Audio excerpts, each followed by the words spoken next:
Nous n'hésitons pas à faire de fréquentes haltes pour éviter de fatiguer les mulets. La réalité, c'est une manière élégante de ménager le vieil homard. Lorsque nous le sentons fatigué, l'un de nous trouve une raison pour stopper le groupe. Le vieil homard n'est pas dupe, mais je crois bien qu'il apprécie ces haltes. Nous nous arrêtons, de préférence près d'un point d'eau ou d'un endroit abrité du vent, le temps de récupérer. À mesure que nous avançons, le froid devient plus incisif. Nous remarquons aussi que nous avons réduit l'allure.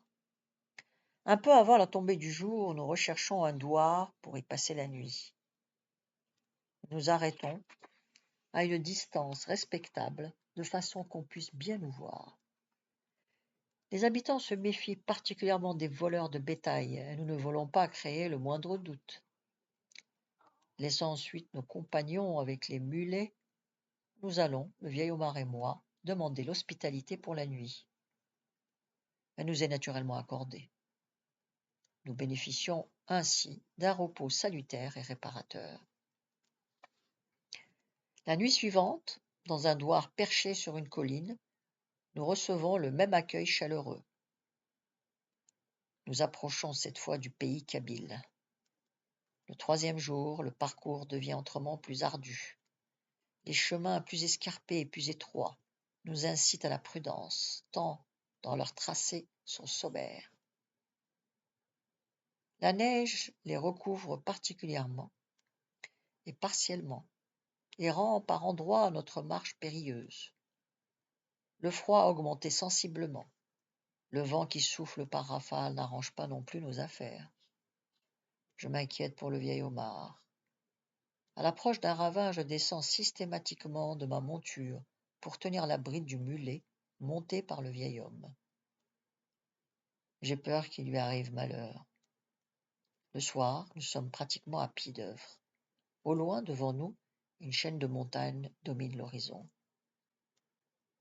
La neige, cette fois, n'épargne aucune parcelle de terrain, et nous éprouvons des difficultés à deviner le chemin sous nos pieds. Mais elles sont vite reléguées au rang de petits détails de parcours, tant nous sommes heureux d'avoir atteint notre objectif. Nous sommes enfin à proximité des forêts immenses qui vont faire notre bonheur. Le vieil homard nous demande de pousser encore un peu plus loin. Il est très fatigué, mais réussit quand même à nous conduire jusqu'au douar des Areski. Ce douar a reçu les précédentes expéditions. À la satisfaction de tous, nous sommes enfin chez de vrais Kabyles. L'accueil est extrêmement chaleureux, et nous sommes reçus comme des invités de haut rang. Nous sommes sensibles à ce déploiement de gentillesse. Sous nos yeux émus par cette généreuse spontanéité, la maison des invités se transforme en un tour de main, en un petit palais. Une ambiance de fête y règne. Au milieu d'une trentaine de personnes, on se laisse rapidement emporter par un courant de fraternité et de convivialité étonnant. Je comprends, en remarquant les allées et venues incessantes, que nous allons manger tous ensemble, ce qui n'est pas pour nous déplaire. La majorité des Kabyles ne parlent pas notre langue, pas plus que nous ne parlons la leur. L'ambiance est si détendue et si amicale que cet obstacle passe en second plan. Heureusement pour nous, au début du repas, le traducteur arrive parmi nous. Nous pouvons enfin communiquer. Nous sommes loin de ces êtres mystérieux et sauvages que nous nous attendions à trouver. Tout ce qui a été dit à leur sujet s'écroule en un clin d'œil. Il est facile maintenant de faire la part des choses et de nous rendre compte de l'imagination trop fertile des gens de chez nous. Pour ma part, je trouve les Kabyles proches et semblables à nous. Seule leur langue me semble énigmatique. Pour le reste, je ne décèle pas de différence notable. Tout ce que j'ai observé jusque-là m'indique les parfaites similitudes de nos deux peuples. Les habits sont identiques aux nôtres, ils pratiquent la même religion que nous. Ils doivent être sans doute un peu plus pauvres que nous, si je m'en réfère à l'aspect extérieur de leurs doigts. Il peut en être autrement, car je ne m'appuie que sur un seul élément d'appréciation. Je trouve en tout cas les mêmes façons de s'exprimer, les mêmes intonations de voix. tout comme ils s'asseyent et mangent comme nous. En pensant à mon ami Ahmed, je m'en veux de m'être laissé aller à écouter certains commérages dans notre douar. En effet, Ahmed, l'ami avec lequel je partageais la chambre dans le quartier des Chiens perdus, est un Kabyle. Comme il s'exprime toujours dans notre langue et la maîtrise parfaitement, je ne me suis jamais posé la question de savoir comment était fait un Kabyle. S'il est probable qu'Ahmed se soit plié à nos coutumes, je doute malgré tout qu'il se soit totalement interdit de vivre selon les habitudes de ses ancêtres.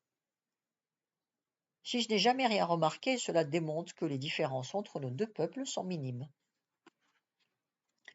En revanche, je découvre durant la soirée des gens extrêmement sensibilisés aux questions politiques. À en juger par leurs propos, il semble bien que l'actualité politique les accapare singulièrement. En cours de route, le vieil Omar nous avait prévenus. Les Kabyles de ce douar font montre d'un esprit de rébellion très prononcé. Le vieil Omar ne se trompait pas. Chez nous, il faut le dire clairement, nous sommes peu enclins à disserter sur la vie politique. Nous vivons dans un douar, somme toute privilégié. En évoquant cela, le nom de Rabat me vient immédiatement à l'esprit. Je pense que nous lui devons beaucoup, et en particulier le fait que nous soyons étrangers aux turbulences de l'actualité et à la pénétration des idées nationalistes dans notre douar. Par exemple, la guerre qui se déroule en Europe et oppose l'Allemagne au reste du monde n'est pour nous qu'un sujet de conversation parmi d'autres. Tout comme la misère ou la politique de l'administration coloniale, nous n'avons pas de véritable raison de nous plaindre. Et puis Rabat exclut régulièrement les éléments radicaux de la région. Sous cet aspect-là, nous sommes parfaitement résignés, et donc différents des Kabyles.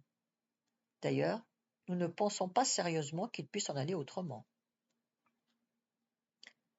Reconnaissant que tous les douars ne peuvent abriter un personnage ayant la personnalité de Rabat, je me dois d'accepter la différence. Toujours est-il que durant cette soirée, j'ai l'occasion de parfaire mes connaissances sur le peuple kabyle. Tout d'abord, il se dégage chez eux une profonde communion d'idées que j'ai du mal à prendre en défaut. Cette unité paraît solidement incrustée dans leurs coutumes. Les jeunes pèsent le ton ou s'effacent dès qu'un ancien prend la parole. Les Kabyles affichent une haine tenace et sans borne à l'égard des autorités coloniales. Leur souci de préserver leur identité motive l'agressivité dont ils font preuve vis-à-vis de tout ce qui s'apparente à la présence coloniale. Et bien qu'ils ne fassent pas assurément dans la dentelle, je dois admettre que je ne me suis pas choqué par leurs propos. J'estime leurs réflexions parfaitement recevables. En les écoutant, je pense à mon séjour dans le quartier des Chiens perdus. Je sais qu'à cette époque, la tentation d'épouser les thèses des nationalistes algériens m'a plus qu'effleuré l'esprit. Je suis à peu près certain que si j'avais prolongé mon séjour dans ce quartier, j'aurais fatalement été conduit à rejoindre les rangs de la contestation. Je n'avais plus rien à attendre de la vie. Je n'avais plus rien à perdre non plus. Et le nationalisme m'aurait apporté ce qui me manquait le plus, l'espérance. Pour l'heure, le problème qui préoccupe les Kabyles est celui de la guerre que se livrent entre eux les pays européens. Après les considérations générales sur les motifs de ce conflit et les forces respectives en présence, ils expliquent en quoi ils sont impliqués dans cette confrontation. Des hommes ont été enrôlés par l'armée française et sont partis dans le nord de la France. On leur a dit qu'il y avait peu de chances qu'ils participent à des combats. La France entendait surtout montrer sa force afin d'éviter de s'en servir. Mais le destin en a décidé autrement. Les Allemands ont envahi la France et les Kabyles ont dû se battre.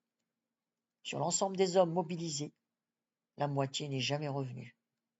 Et parmi les rescapés, dont l'un est assis près de moi, 300 handicapés pour la vie. Le douar kabyle est saigné à blanc, et il faudra attendre longtemps avant qu'il ne reconstitue son potentiel humain. Depuis, les Kabyles ont juré de ne plus se laisser faire. Ils ont récupéré des armes et interdisent l'accès de leur territoire aux représentants des autorités coloniales. Mais, ajoute-t-il, les gendarmes ont décidé de confisquer leurs armes et de les punir. Il est surprenant pour nous d'être parmi des gens qui viennent de prendre les armes contre l'administration. Pourtant, je n'ai été à aucun moment troublé par leurs propos. Je comprends parfaitement que l'on puisse se révolter. Néanmoins, je reste sceptique quant à l'usage des armes. En fait, je ne vois pas exactement le moyen dont ils disposent pour se soustraire indéfiniment à la puissance des gendarmes. Les Kabyles ont certes l'avantage indéniable d'habiter des endroits difficiles d'accès, mais ils ont tout de même contre eux une administration patiente et dotée de moyens considérables. Je ne pousse pas plus loin ma réflexion car je ne peux pas apprécier convenablement l'étendue des enjeux. Je ne suis pas à leur place, et très certainement des éléments essentiels m'échappent. Pour te dire, le privilégié remarque plus volontiers les excès de la révolte que le désastre engendré par la misère. Et face à eux, il est évident que nous pourrions être apparentés à des privilégiés. À ce titre, ne nous rendons probablement pas compte de la situation.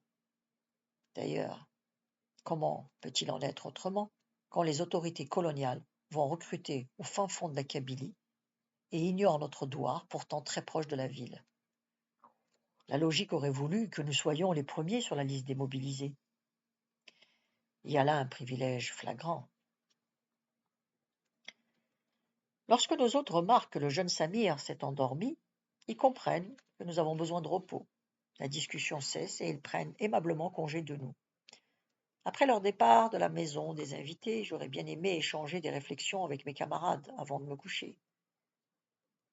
Mais je ne peux pas tenir plus longtemps éveillé.